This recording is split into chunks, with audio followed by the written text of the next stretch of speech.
यह घटना 29 से 23 जुलाई की, जब केरल समेत कई राज्यों में मूसलाधार बारिश हो रही थी। मगर केरल के वायनाड में 29 जुलाई को देर रात करीब 2 बजे और 30 जुलाई की सुबह 4 बजे के बीच एक बहुत ही खतरनाक लैंडस्लाइड होता है। यह लैंडस्लाइड इतना ज्यादा खतरनाक होता है कि वायनाड के वायत्री तालुक में बसे 3 गाँव पूरी तरह से तबाह हो जाते हैं। इनफैक्ट यहाँ पर रात के 1 बजे से 5 बजे के बीच 3 बार लैंडस्लाइड होता है, जिसमें पहाड़ों का मलबा नीचे आकर चेलिया नदी के कैचमेंट में बसे गाँव को पूरी तरह से तबाह कर देता है। इसी के चलते तमाम विलेज पूरी तरह से गायब हो जाते हैं। सड़कें, पुल, गाड़ियां बह गई, कई लोगों की मौत हो गई। फिलहाल मौत के अलग अलग आंकड़े सामने आ रहे हैं। आधिकारिक तौर पर मरने वालों की संख्या 275 से अधिक हो सकती है। हालांकि आधिकारिक गिनती 190 है और 200 जन पूरी तरह से लापता बताई जा रही है। इसीलिए मरने वालों की संख्या और भी ज्यादा बढ़ने की आशंका है, जिसमें से अभी तक 3000 लोगों को ही रेस्क्यू किया जा चुका है। इस पूरे लैंडस्लाइड और नदी के फ्लो का अंदाजा अब इस बात से लगा सकते हैं कि जो डेड बॉडीज मिल रही है वह बाई रोड 50 से 60 किलोमीटर दूर और नदी की बात करें तो 12 किलोमीटर डाउन स्ट्रीम बॉडीज मिल रही है। यह केरल का अब तक का सबसे खतरनाक लैंडस्लाइड में से एक है। इससे पहले 2018 में एक फ्लड आया था, जिसमें करीब 500 लोगों की मौत हो गई थी और हजारों करोड़ संपत्तियों का नुकसान हुआ था। 2018 के अगस्त में 3 दिनों में 1 साल की 1/3 बारिश सिर्फ 3 दिनों में गिरी थी। साल 2015 से 2022 के बीच भारत में कुल 3782 लैंडस्लाइड हुई। इसमें से केरल में सिर्फ 2239 लैंडस्लाइड हुई, सिर्फ केरल में, जो पूरे लैंडस्लाइड का 59.2% है। पश्चिम बंगाल में 376 लैंडस्लाइड हुई और कर्नाटक और तमिलनाडु में 194 और 196 लैंडस्लाइड हुई। जम्मू कश्मीर में 184 लैंडस्लाइड हुई और असम में 169 और हिमाचल प्रदेश में 101 लैंडस्लाइड हुई। इस घटना पर काम करने वाले IIT मुद्रा के एक टीम के अकॉर्डिंग लैंडस्लाइड के कारण होने वाले मौतों में से लगभग 8% भारत में होता है। 2001 से 2021 के बीच की अवधि को देखें तो भारत में टोटल 847 लोगों की मौत हुई है इस भूस्खलन के कारण, जिसमें से हजारों लोग अपने घरों से बेघर हो गए। 2013 से 2023 के बीच भारत में भूस्खलन के कारण 3291 मौतें हुई, जिसमें से सिर्फ केरल में 270 मौतें हुई थी। राष्ट्रीय अपराध रिकॉर्ड ब्यूरो के एक रिपोर्ट में पता चलता है कि केरल में भूस्खलन से संबंधित मौतों में उतर चढ़ाव का रुझान है, जिसमें से कुछ वर्षों में काफी ज्यादा वृद्धि हुई है। 2019 में केरल में 72 मौतें हुई और 2022 में 70 मौतें, जबकि 2023 में 78 मौतें हुई। हालांकि इस बार के लैंडस्लाइड की घटनाओं में और भी ज्यादा मौत होने की आशंका थी और हो भी गई, जिसमें से इस लैंडस्लाइड होने की वजह से 256 लोगों की मौत हो चुकी है और यह आंकड़ा और भी ज्यादा बढ़ सकता है। साइंटिस्ट का मानना है कि टोटल रेनफॉल केरल में पिछले सालों जैसा ही है, लेकिन क्लाइमेट चेंज की वजह से ये जो बारिश हो रही है वह कुछ ही दिनों में कॉन्सेंट्रेटेड हो जा रही है। यानी इतना सारा बारिश एक शॉर्ट टाइम में होने से फ्लड और लैंडस्लाइड आने का चांसेस काफी ज्यादा बढ़ जाता है। ऐसा क्लाइमेट चेंज सिर्फ बारिश के साथ ही नहीं हो रहा है, बल्कि भारत में कई ऐसे चीज है जिस पर क्लाइमेट चेंज देखने को मिल रहा है, जिसको हम इग्नोर तो कर सकते हैं मगर इसे पूरी तरह से टाल नहीं सकते।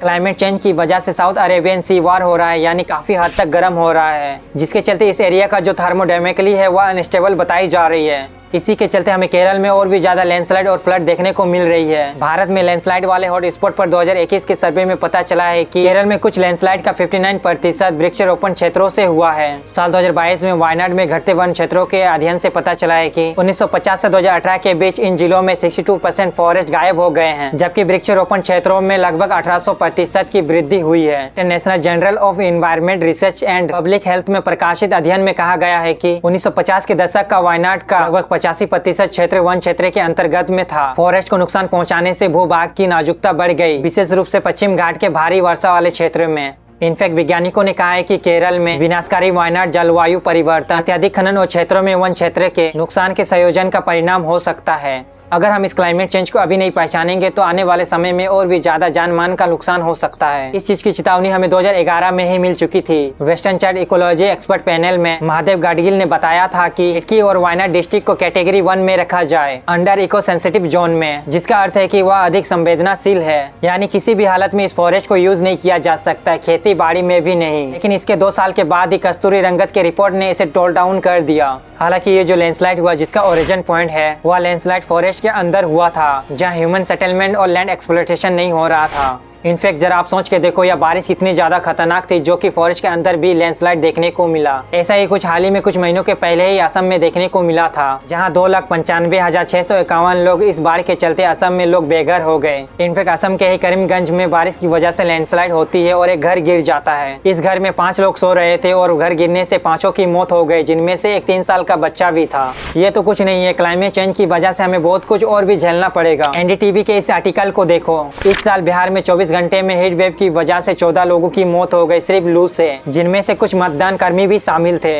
यहाँ तक कि 100 लोग हीट वेव की वजह से मारे गए और 40,000 लोग इफेक्ट हुए। इनफेक्ट यूपी में बाढ़ की वजह से 15 गांव पूरी तरह से तहस नहस हो गई, जबकि बिहार में यह आंकड़ा और भी ज्यादा है। हर साल यह आंकड़ा और भी ज्यादा बढ़ता जा रहा है। पिछले साल की सिक्किम फ्लड को ही देख लो, जहाँ हैवी रेनफॉल के चलते एक डैम ही टूट गया और कहीं कहीं तो वाटर शॉर्टेज हो रही है। कुछ ही महीनों पहले दिल्ली में पानी की इतनी ज्यादा समस्या थी कि लोग पानी के लिए तरसने लग गए थे, लेकिन कुछ ही दिन बाद उसी दिल्ली में बारिश की वजह से पूरी तरह से रोड पर पानी भर जाता है। इनफैक्ट हिमाचल प्रदेश को ही देख लो, जहां बादल फटने से पूरी तरह से तबाही मच गई। नदियों का पानी उफान पर चलाया गया, जिसकी वजह से कई लोगों की मौत हो गई, 11 घर बह गए और साथ ही कुछ दुकान भी बह गई। इन सब का कारण कहीं न कहीं क्लाइमेट चेंज ही है, जिसको हम अभी तक इग्नोर कर रहे हैं। ये जो क्लाइमेट चेंज हो रही है, जिसकी वजह हम ह्यूमन ही है, जो धीरे धीरे मजबूर कर रही है नेचर को।